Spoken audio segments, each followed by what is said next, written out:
Selamat malam dan selamat beribadah di dalam ibadah Pelkat Gerakan Pemuda yang dilaksanakan secara virtual recording. Dengan pelayan firman pada malam hari ini ialah Bapak Diaken Arthur Palit.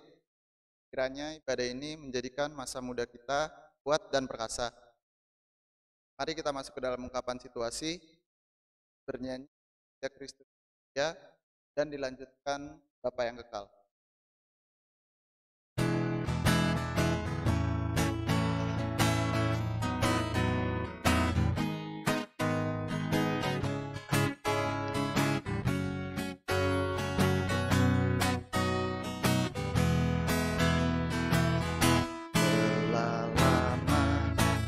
Cari-cari langkah hidup yang lebih pasti, hidup penuh kemenangan setiap hari. Suatu saat Yesus panggilku menjadi pekerja melayani, jadi saksi bagi Dia.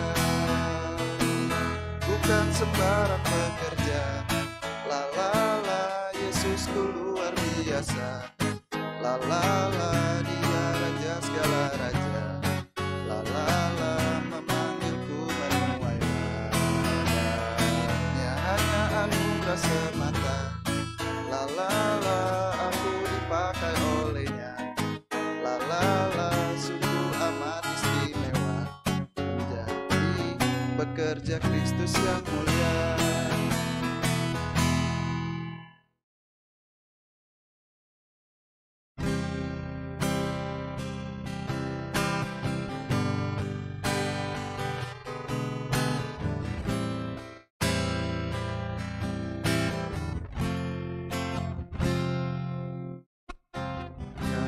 Kasih yang sempurna telah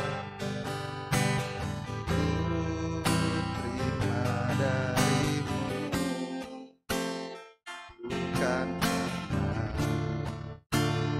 kebaikanku, hanya oleh kasih karunia Kau pulihkan aku, layaknya untuk dapat memanggilmu Bapa. Kau beri yang ku minta saat ku mencariku mendapatkan. Ku ketuk pintu yang kau bukakan, sebab kau Bapa-Ku, Bapa yang kekal.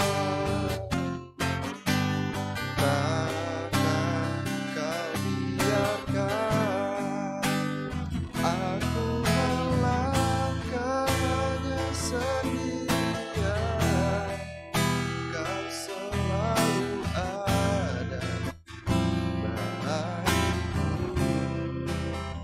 sebab kau Bapa-Ku, Bapa yang kekal.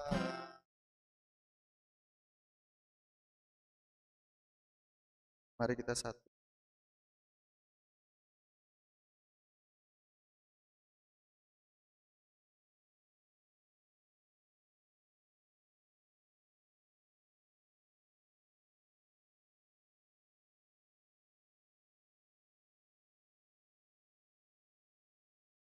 Rekan-rekan pemuda, namanya kasih setianya besar. Kita menyanyi Kidung Jemaat 3 bait 1 dan 2, kami puji dengan riang.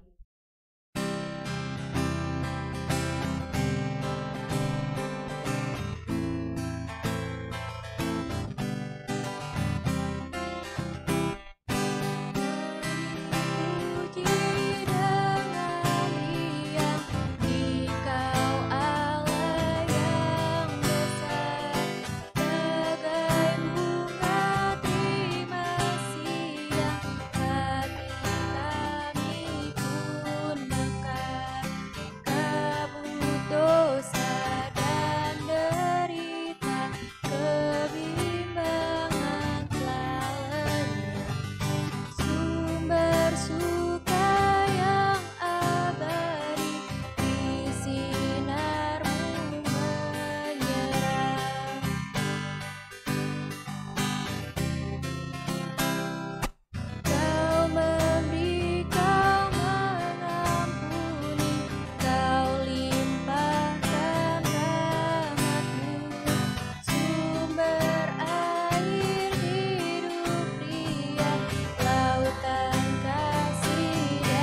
Mari kita bisa dalam doa. Kasih Tuhan, kami boleh mengikuti ibadah Pelkat GP. Walaupun kami terpisah, kiranya Engkau berkati kalau pertengahan.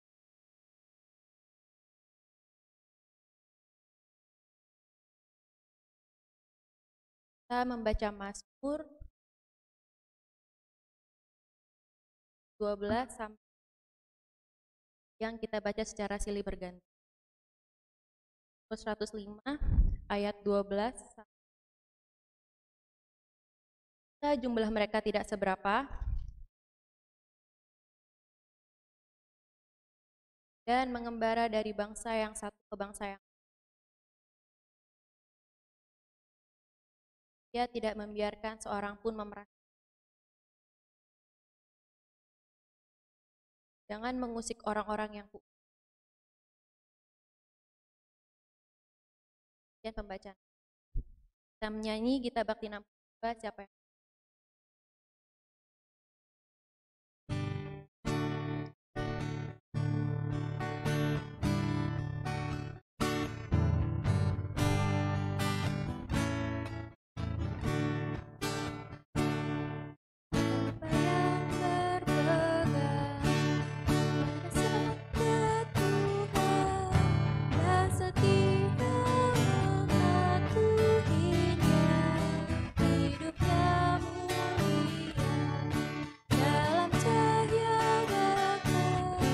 bersekutu dengan Tuhannya.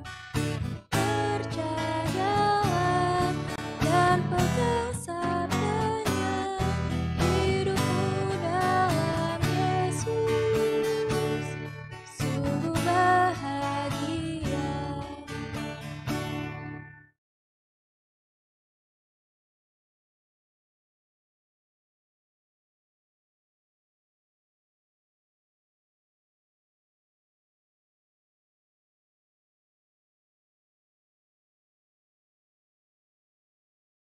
Rekan-rekan GP, mari kita siapkan dan kita ini yang terambil dari 1 Samuel pasalnya yang ke-17 ayatnya yang ke-28 sampai ayat yang ke-39. Sebelum itu, mari kita satu dalam. Terima kasih Bapak di surga untuk penyertaan-Mu kepada kami. Kalau pada malam hari ini kami akan merenungkan firman-Mu, biarlah Engkau mau urapi kami, baiknya menyampaikan firman-Mu ke rekan-rekan GP ada di rumah, supaya menjadi firman-Mu pada malam ini boleh menjadi bagian dalam kehidupan kami. Terima kasih Bapak. Inilah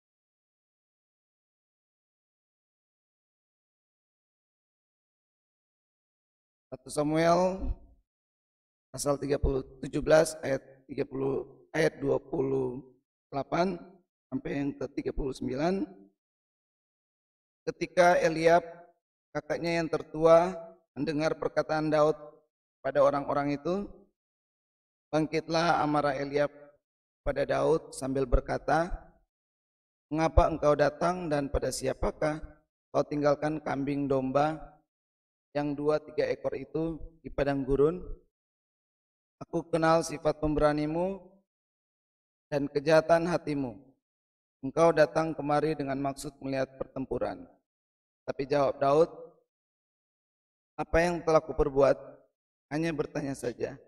Lalu berpalinglah ia daripadanya pada orang lain dan menanyakan yang sama, dan rakyat memberi jawab padanya seperti tadi.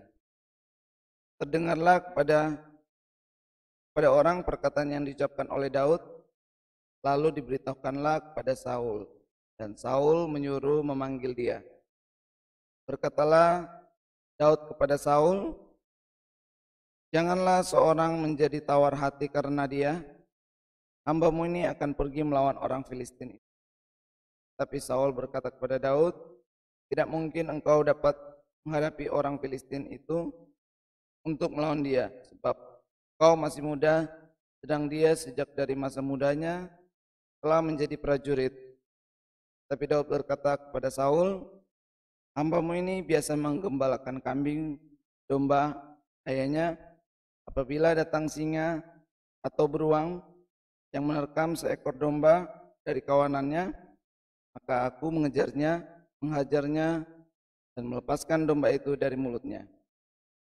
Kemudian apabila ia berdiri menyerang aku, maka aku menangkap janggutnya, lalu menghajarnya dan membunuhnya. Baik singa maupun beruang telah dihajar oleh hambamu ini. Dan orang Filistin yang tidak bersunat itu, ia akan sama seperti salah satu daripada binatang itu, karena ia telah mencemooh barisan daripada Allah yang hidup." Pula kata Daud, "Tuhan yang telah melepaskan aku dari cakar singa dan dari cakar beruang, dia juga akan melepaskan aku dari tangan orang Filistin itu." Kata Saul pada Daud, "Pergilah, Tuhan menyertai engkau." Lalu Saul mengenakan baju barangnya pada Daud, ditaruhnya ke topong tembaga di kepalanya dan dikenakannya baju zirah padanya. Lalu Daud mengikatkan pedangnya di luar baju perangnya, kemudian ia berikhtiar berjalan, sebab belum pernah dicobanya. Maka berkatalah Daud kepada Saul, "Aku tidak dapat berjalan dengan memakai ini, sebab belum pernah aku mencobanya." Kemudian ia menanggalkannya. Berbahagialah setiap orang yang mendengar firman Tuhan dan yang melakukannya. Haleluya.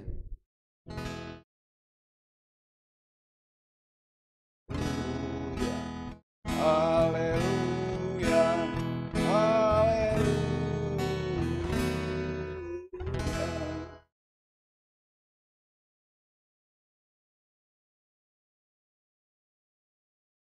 Selamat malam rekan-rekan muda. Shalom. Pada malam hari ini kita akan merenungkan Daud. Kitab Samuel memasukkan Daud ke dalam cerita ketika semua orang mendengar Goliat Israel, semua tentara sangat takutan. Tapi seorang anak muda tidak takut, melainkan ini marah mendengar anak muda ini yang mempunyai gairah yang besar untuk kudusan nama Tuhan. Dia adalah Daud yang pada waktu itu dan kemerah-merahan dan apa. Kalau kita perhatikan di ayat 25, Saul menawarkan atau memberikan tawaran kekayaan atau bebas tanggungan pajak dan bahkan mendapatkan putri raja sebagai istri. Di barang siapa yang kan Goliat. Inilah Saul raja dengan cara berpikir yang sangat pragmatis tapi tidak dangkal, karena apa Saul menawarkan kekayaan dan istri hanya untuk mengalahkan Goliat.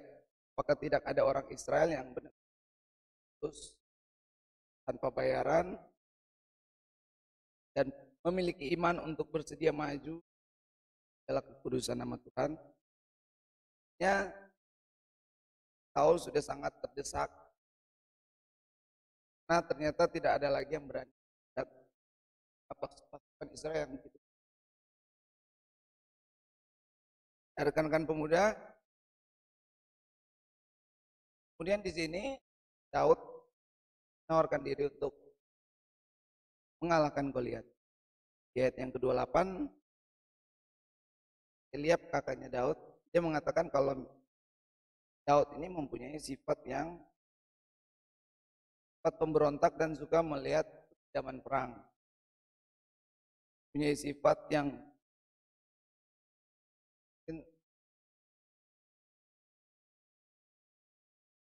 dia senang ke zaman. Nah, sebagai kakak yang baik, Eliab ini memarahi adiknya. Dia tidak sadar bahwa sekarang ya bakal menjadi raja nanti. Untuk menghindari kakaknya Eliab, Daud terus-menerus menginap dan dia bertanya-tanya kepada orang lain mengenai apa yang terjadi, apa itu Goliat. Kita karena sering bertanya-tanya, Daud ini membuat atau mungkin sudah banyak yang tahu bahwa Daud sama yang terus diulang-ulang pada tentara di perkemahan. Akhirnya berita ini sampai pula kepada Daud pun Saul serta menawarkan diri untuk bertarung melawan Goliat. Mengingat deskripsi bagian Alkitab sebelumnya tentang Goliat, memang sangat wajar kalau Saul menolak tawaran Daud. Saul dengan sopan memberikan argumen untuk menjelaskan kepada Daud bahwa dia tidak mungkin bisa menang. Hal yang ditekankan oleh Saul adalah pengalaman. Goliat punya pengalaman yang begitu banyak, sedangkan Daud tidak punya pengalaman sama sekali. Jadi, meskipun Saul mempunyai banyak karakter yang buruk, tapi kali ini dia jawab Daud dengan bijak. Jadi, Saul, engkau tidak usah bertarung dengan dia karena kamu kurang. Jadi Saul tidak menanyakan kamu berapa kilometer aja kayaknya nggak nyampe. Sedangkan Goliatnya 3 meter dan besar. Intinya dia tidak kan bahwa dia meremehkan.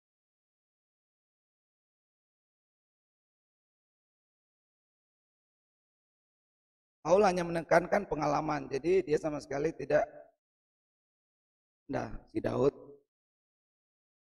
Kenapa Saul ini menghargai Daud dan berbicara baik-baik kepada dia? Karena Saul ini mengasihi Daud. Kalau kita baca di 16 ayatnya 21, itu Saul mengasihi Daud. Karena tidak ada satupun yang menawarkan diri pada saat itu untuk melawan Goliat, kecuali Daud.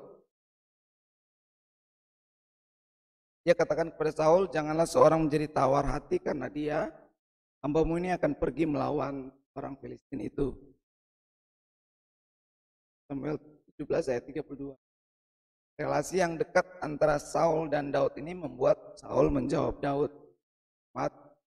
tidak mungkin engkau dapat menghadapi orang Filistin itu untuk melawan dia, sebab engkau masih muda, sedangkan sejak dari masa mudanya telah menjadi prajurit. Maksudnya yang Goliat itu sudah menjadi prajurit dari masa mudanya. Tapi Daud tidak setuju dengan penilaian Saul. Daud mengatakan bahwa dia sudah cukup pengalaman juga, karena Tuhan ini sudah melatih dia. Daud mengatakan bahwa Tuhanlah yang membentuk dia untuk dapat tiba pada saat ini. Jadi dia merasa yakin kalau yang mana untuk melawan Goliat inilah segala pelatihan yang Tuhan berikan kepada dia ini terjadi. Jadi seolah-olah dia sudah diperlukan selama ini kan untuk Goliat. Ya, Daud itu pernah melawan singa dan beruang. Meskipun kambing dan dombanya itu terbilang sedikit, inilah pembentukan Tuhan kepada Daud. Tuhan memberikan tanggung jawab yang sangat besar, meskipun jumlah hewan gembalanya sedikit.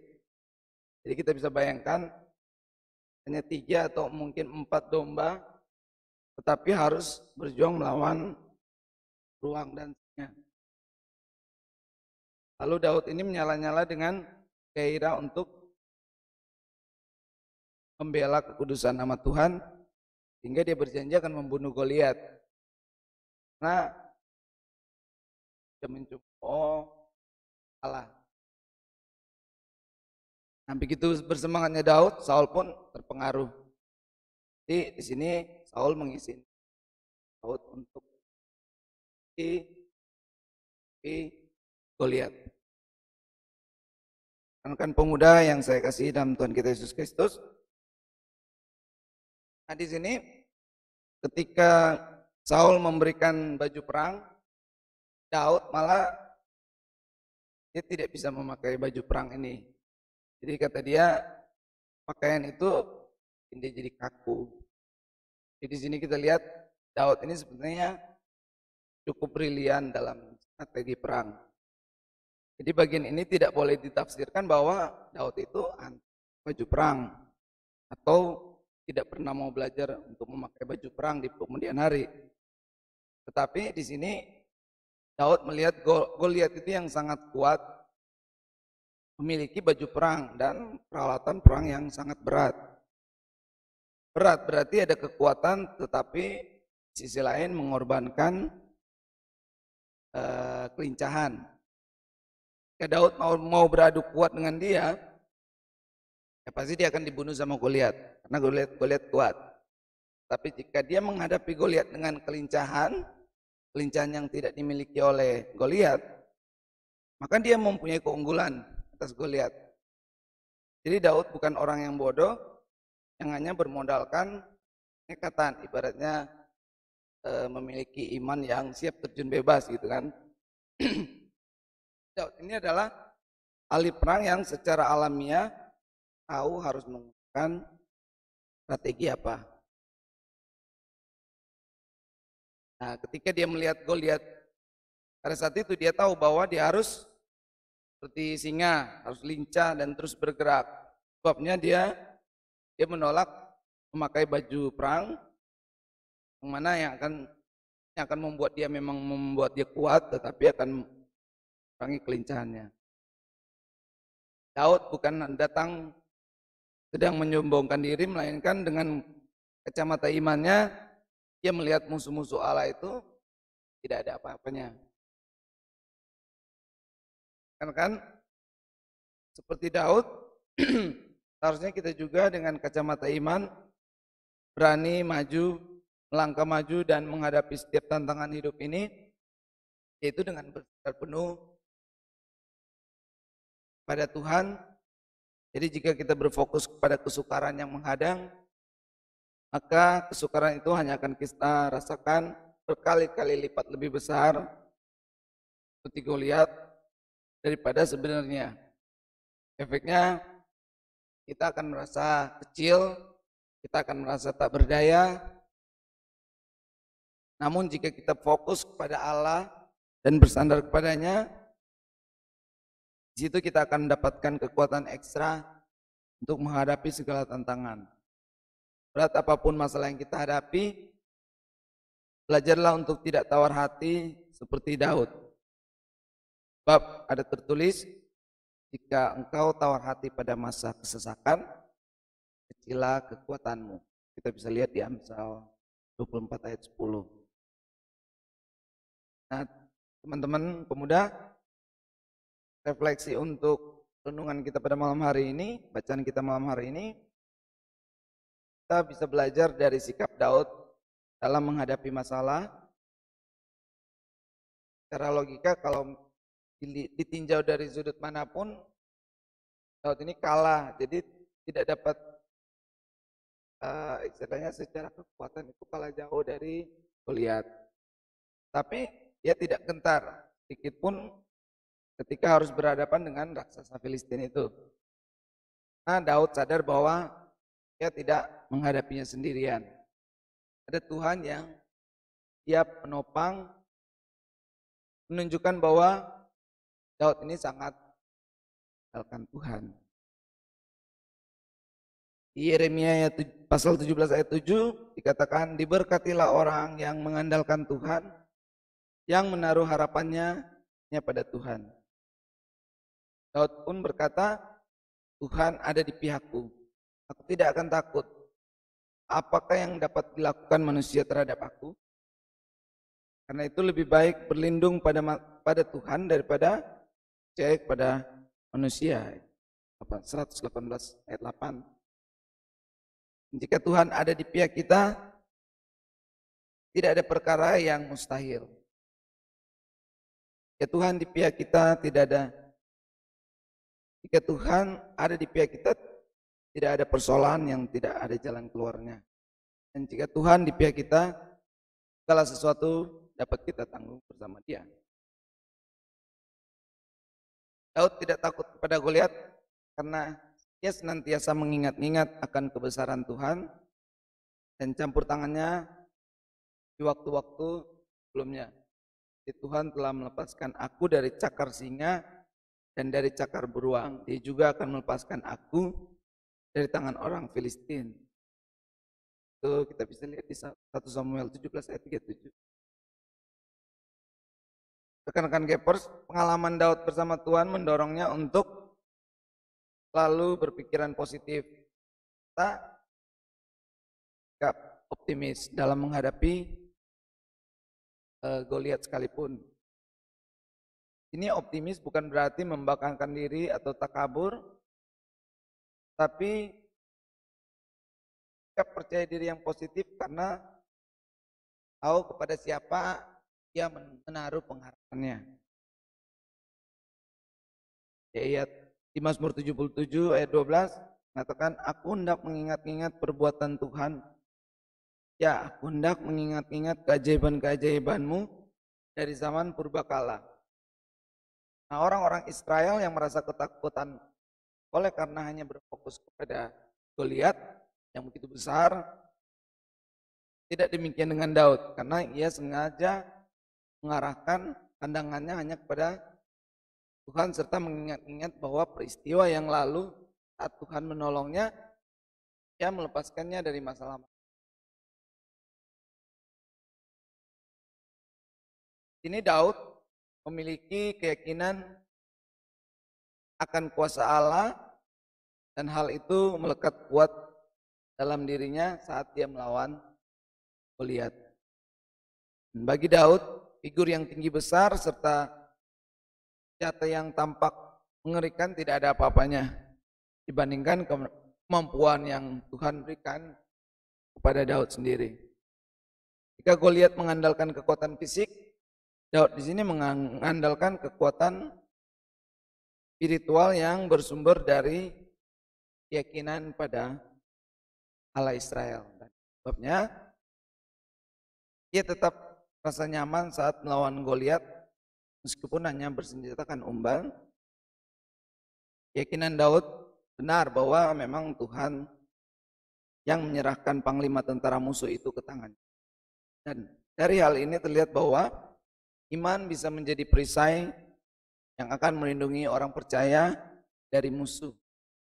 Nah, bagaimana dengan kondisi kita saat ini, kondisi iman kita?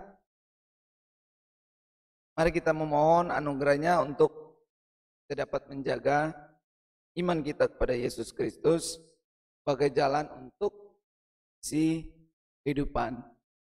Kita dasarkan pada iman itu untuk semua yang telah atau sedang dan akan kita lakukan, dan percayalah dengan iman yang kuat kita tetap berada di benteng yang akan selalu membuat kita menang. Rekan-rekan GP, mari kita contoh Daud. Dengan iman kita bisa terus bertumbuh. Kita boleh selalu percaya bahwa Yesus Kristus senantiasa beserta kita dimanapun kita berada. Dan dengan iman tersebut juga kita boleh memiliki pengalaman dengan Tuhan, dan apapun masalah yang ada di hadapan kita, dengan percaya diri serta penyertaan dari Tuhan, masalah tersebut senantiasa dapat selalu kita atasi. Tuhan memberkati teman-teman semua. Amin.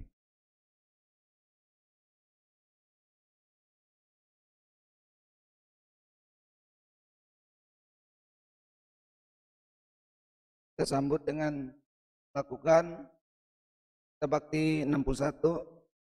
Tuhan ajarkanlah kehendak-Mu.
Rekan-rekan pemuda, mari kita satu dalam doa syafaat. Tuhan, terima kasih Tuhan untuk penyertaan-Mu Tuhan. Kalau pada saat ini kami anak-anak-Mu boleh dengar kan firman-Mu, kiranya apa yang kami renungkan pada malam hari ini boleh menjadi bagian dalam kehidupan kami hari lepas hari. Ya Tuhan, biarlah renungan pada malam hari ini juga boleh menguatkan iman kami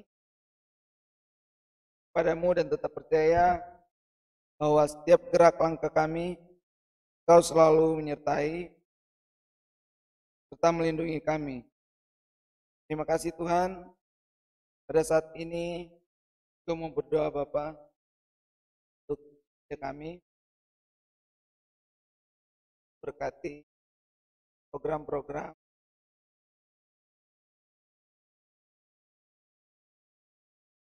bulan dari Bapak dalam MB kiranya rekan Bapak kami akan juga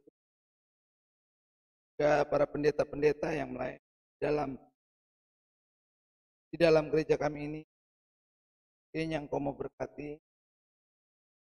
dalam pelayanan. Saat pun boleh berdoa. Juga untuk Pelkat memberkati program-program yang dijalankan agar boleh berjalan sesuai dengan. Terima kasih Tuhan, berdoa pada saat ini untuk negara kami, pemimpin-pemimpin kami, baik dari pemerintah pusat hingga pemerintah desa, berkati agar mereka dapat memimpin negara ini dengan bijaksana dan penuh dengan keadilan.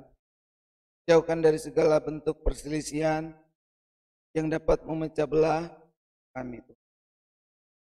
Kalau pada saat ini juga Tuhan kami sedang bergumul dengan wabah penyakit COVID-19.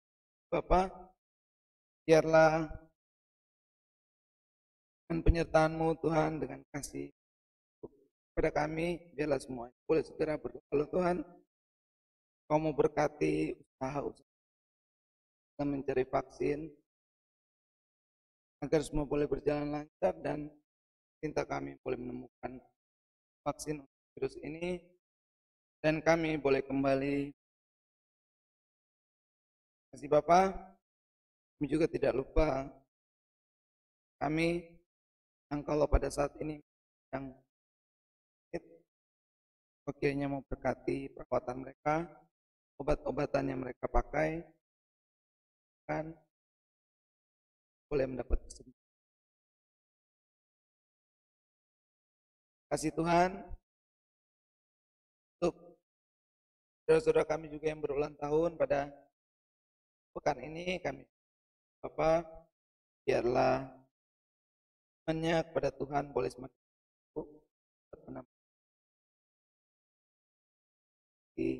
menjadi harapan serta cita-cita. Terima kasih Tuhan, selain menjadi doa dan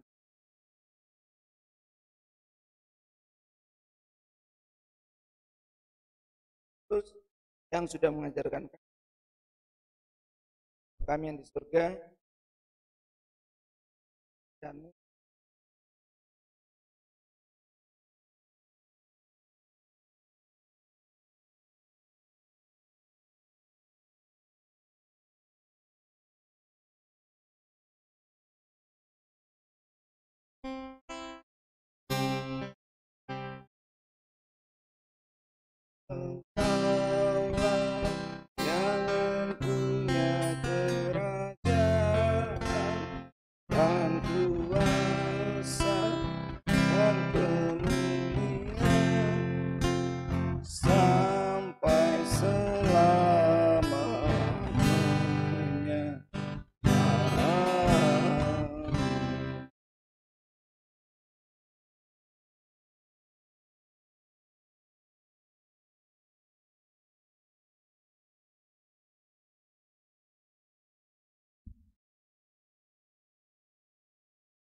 adalah mengulangi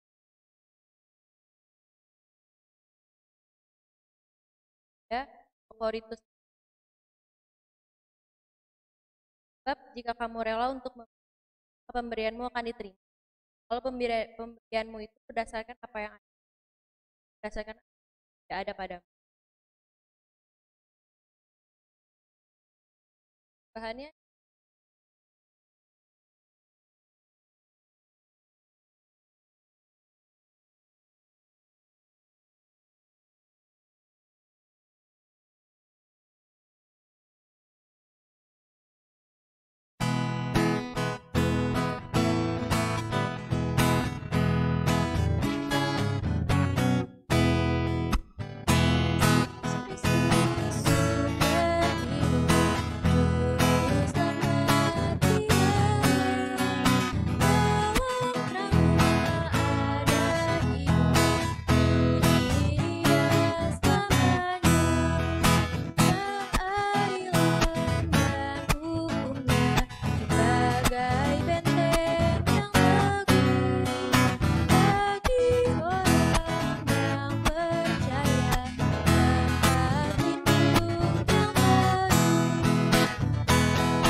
rekan-rekan, mari kita bersatu di dalam doa. Tuhan, Allah Bapa yang bertahta dalam kerajaan surga, terima kasih Bapa, Engkau boleh memberkati ibadah kami dari awal hingga pada saat ini Tuhan. Tuhan, tadi kami telah memberi sedikit dari berkat-Mu, kiranya Engkau memberkati persembahan kami, supaya boleh berguna bagi pembangunan gereja kami, dan itu hanya digunakan untuk kemuliaan nama-Mu saja. Terima kasih Tuhan, berkatilah ibadah kami selanjutnya, dalam nama-Mu kami sudah berdoa. Amin. Dan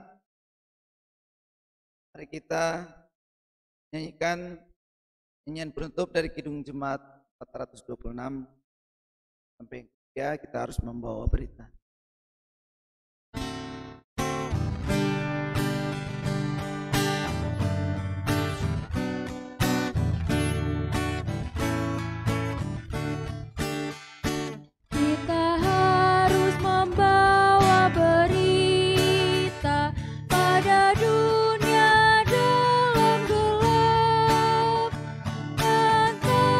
Kebenaran dan kasih dan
tercela dalam kehidupan sehari-hari, lakunlah firman Tuhan, terimalah berkat.